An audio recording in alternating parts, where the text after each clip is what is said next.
안녕하십니까. 이렇게 휴일에 많이 참석해 주셔서 감사합니다. 왜 심방 PAC하고 넌서슨 AT가 왜 이제 토픽이 되기 시작했느냐. 그걸 생각해 보면 나이가 고령화가 되고 올드 에이지 피플이 많음으로 인해 가지고 만성 질환이 굉장히 증가되고 있는 상태고, 그런 것들이 부정맥 입장에서 보면 심방세동의 유병률이 자꾸 올라갑니다. 그래서 심방세동에 그 전에 알고 있던 메커니즘은 저희들이 멀티플 웨이블릿 티어리라 그래가지고 안에서 ATM이 커지고 그 안에 웨이블릿이 막 이렇게 생기면서 AFib 생겼다고 생각했었는데, 그게 저희들이 학문이 발전하면서부터 보니까 어디 한 곳에서 굉장히 빠르게 나오는 그런 액티비티가 atrial fibrillation을 만들더라. 그래서 포컬한 atrial fibrillation이 있다. 그러면 그 형태는 어떻게 나타나냐? 그러면 atrial premature bit나 아니면 non-sustained AT의 형태로 나타날 거다라는 것을 저희들이 알게 됐죠. 그래서 atrial fibrillation이 페로시만 나타나는 경우에 포컬한 트리거가 있는데, 그것이 대부분 보면 제일 많은 곳이 pulmonary vein 하고, 그 다음에 left atrial appendage, right atrial appendage 하고 SVC, 그 다음에 coronary sinus, posterior wall, crista, 이런 곳에서 PAC가 나와서 그런 놈들이 atrial fibrillation을 만들게 됩니다. 그래서 premature atrial complex, PAC는 뭐 다 아실 겁니다. 쉽게 진단할 수 있고 심전도상에 이렇게 non-conductive PAC가 있는 경우하고, 또 이런 PAC는 사이언스 리듬이 이렇게 있는데 그 다음에 PAC가 시작하면서 쭉 이렇게 달리는 이렇게 non-sustained AT 같은 경우는 서로 의미가 다를 겁니다.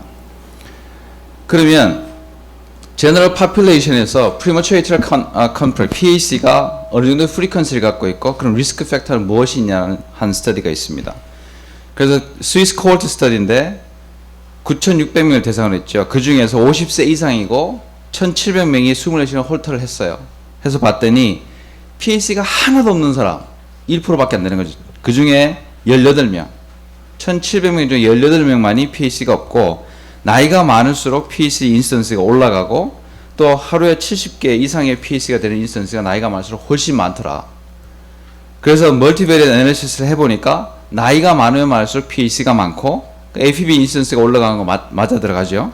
그 다음에 카디오베스큘러 디지즈 인스턴스가 올라가고, 그 다음에 키가 클수록 PAC가 많답니다. 그리고 프로BNP가 높을수록 PAC의 리스크가 높아지고, HDL 콜레스테롤이 높으면 PAC 인스턴스가 낮고, 피지컬 액티비티가 하루에 2시간 이상 되는 사람, 최근에 보면 1매즈를 더 운동할 수 있는 사람의 AFib 리스크가 7% 낮다 그러지 않습니까? 그거와 동일하게 피지컬 액티비티가, 그러니까 하루에 2시간 이상 되는 사람이 훨씬 PAC가 생길 가능성이 적다라는 걸 보여줬죠.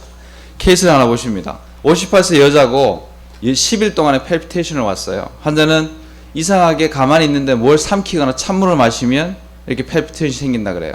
저희들한테 입장에서는 AF를 유발하는 것이 vagal mediated AF라 그래가지고 이렇게 음식물 먹고 그 다음에 운동하고 난 다음에 찬물 먹고 할 때 AF가 잘 생기거든요. 그래서 그런 거 아닌가 하고 귀를 쫑긋하게 되죠. 그랬더니 환자가 컴플레인 하는데 핸드 트레머가 최근에 생겼고, 웨이트 로스는 없지만 다른 리스크 팩터는 없습니다. 혈압도 괜찮고 BMI도 높지 않고, 그래서 레스팅 ECG 찍었어요. 찍었더니 당시에 마침 찍을 동안에 환자 증상이 있었죠. 현대 선생님이 얘기했지만 부정맥의 가장 중요한 진단은 증상이 있을 때의 심전도.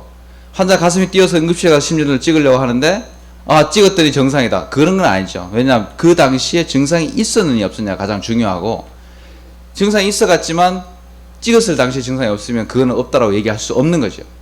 그래서 찍었더니 PAC가 이렇게 non-sustained하게 소록 지나갑니다. 그래서 24시간을 해봤더니 총 10만 번 QRS 컴플렉스에 결국 1% 안 되는 PAC입니다. 얼마 되진 않죠. 하지만 환자가 증상이 있고, 그럼 치료는 어떻게 할 거냐?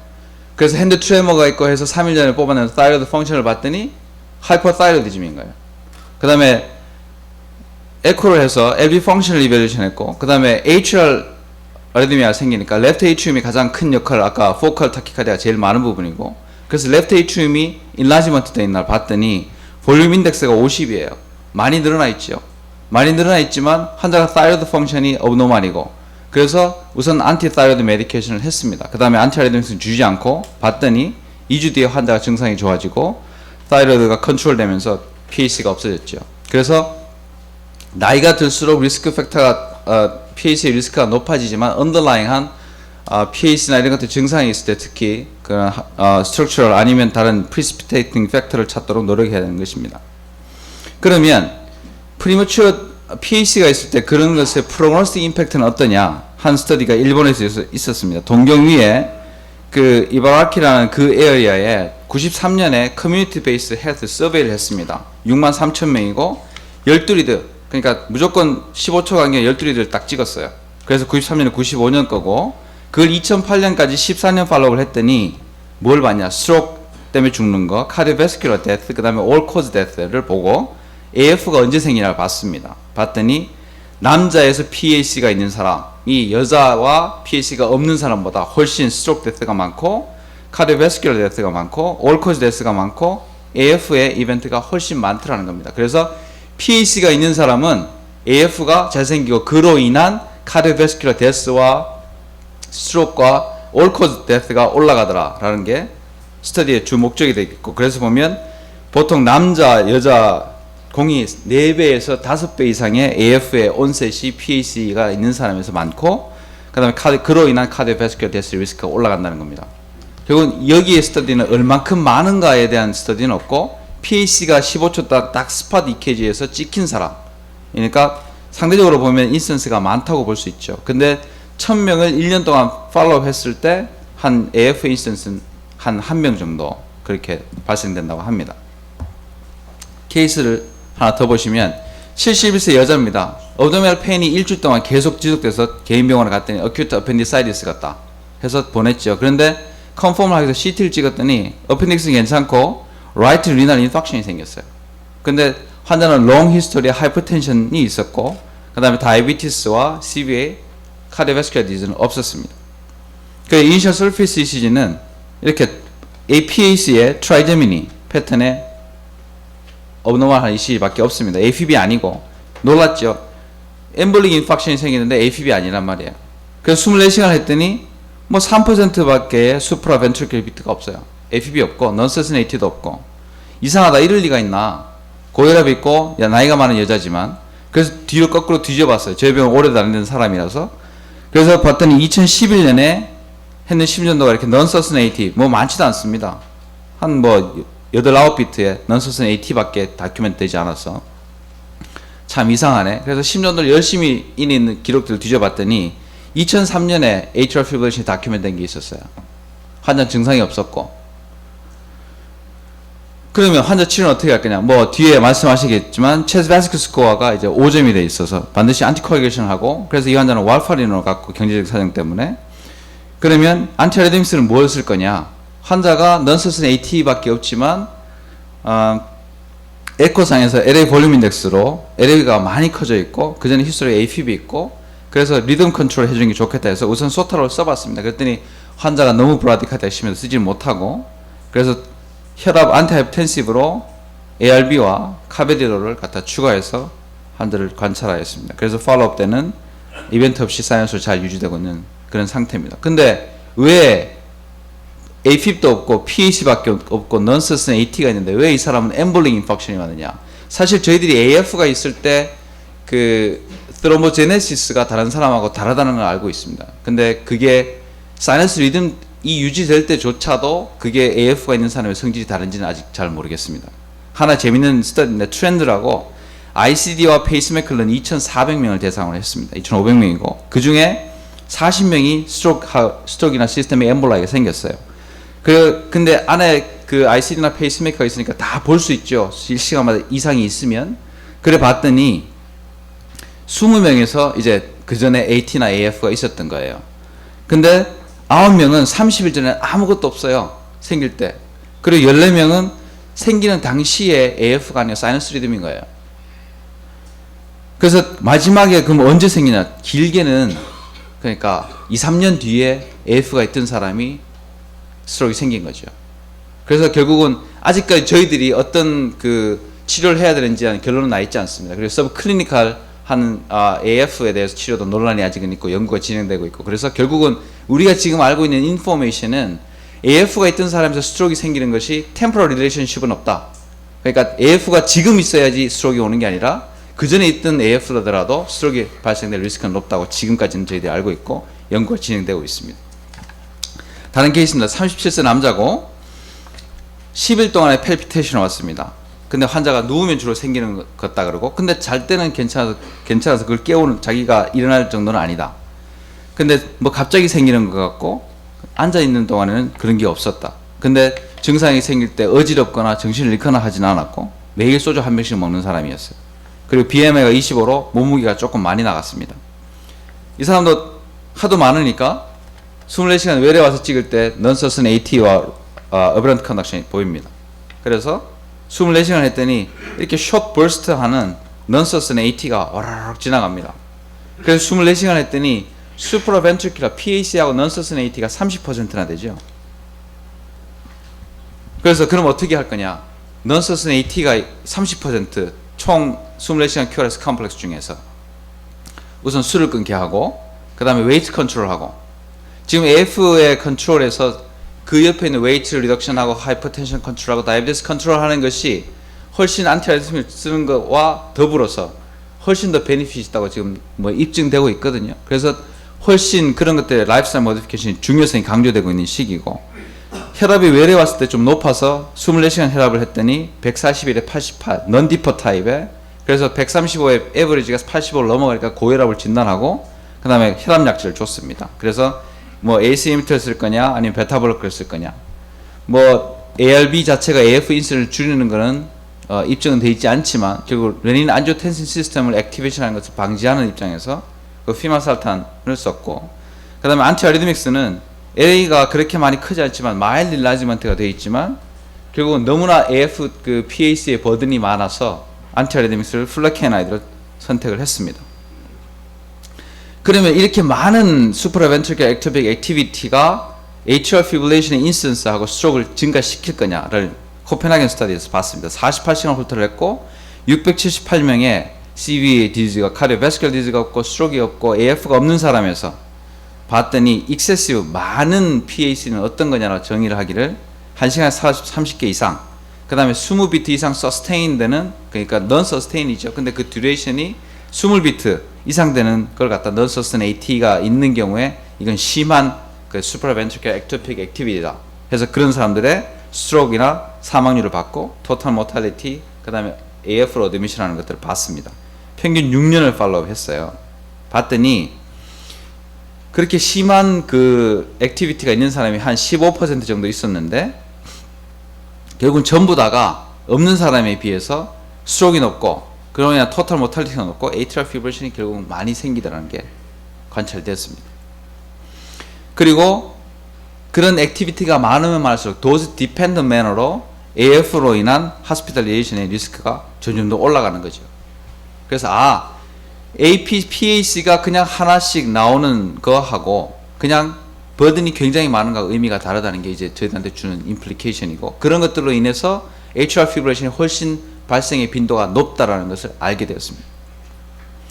62세 남자입니다. ECG에 이상이 있다고 보냈는데 환자는 뭐 숨이 차다고 갔어요. 자기는 잘 모르겠고, 근데 숨이 좀 차 이상하고 머리가 아프고 뭐 그래서 갔습니다. 가슴이 답답하고 앉았다 일었으면 어지러질하고 그런 증상으로 갔는데 술도 먹지 않고 다른 리스크 팩터가 아무것도 없어요. 혈압은 145, 80으로 약간 높은 듯 하지만 몸무게가 좀 많이 나갑니다. BMI가 26이고, 그래서 그 개인병원에서 찍은 10년도가 이렇게 PAC가 있고 어버런트 컨덕션도 있고 non-sustained하게 PAC가 달립니다. 그래서 저희 외래 왔을 때 보니까 PAC가 있다가 이렇게 쭉 가다가 다시 스톱되고 쭉 가다 스톱되고 이런 non-sustained AT의 패턴이 10년도를 갖고 왔습니다. LVH가 있는 것 같고 24시간 홀터를 했더니 이 수프라벤트리큘러 비트가 64%예요. 그 반 이상이 다 수프라벤트리큘러 비트인 거죠. 전부 다 non-sustained AT에 사이언스가 중간중간 끼어 있어요. 혹시 이 non-sustained AT가 atrial fibrillation을 유발하나 싶어서 엑서사이즈를 시켰어요. 엑서사이즈 시켰는데 이게 떨었는지는 잘 알 수 없는데 아주 여기에 레스팅에서 이렇게 fibrillating activity 같은 게 관찰이 딱 한 번 됐어요. 그 중간에 다 atrial activity를 우리가 관찰할 수 있고 리커버리 때도 AFib 발생되지 않았어요. 아직은 AFib 발생되지 않은 것 같다. 그래서 그럼 PAC만 non-sustained AT만 컨트롤하자 해서 환자가 그 이젝션 프랙션을 보니까 너무 빨라서 타키뉴스 카디오마이오패티로 생각되는 37% 이젝션 프랙션을 보이고 LA가 74로 굉장히 많이 커져 있습니다. 그리고 마일드 투 모더레이트 MR이 있고, 그래서 우선은 체드 베스크가 LV 하수혈 LV 디스펑션 있으니까 1점을 줘서 안 쓰기는 뭐하고, 이런 사람한테 그냥 안티코액션 하자니까 좀 뭐해서 그냥 아스피린을 적당하게 타협을 했습니다. 타협을 하고 에미오다론 로딩을 주고 메인티넌스를 200mg으로 했습니다.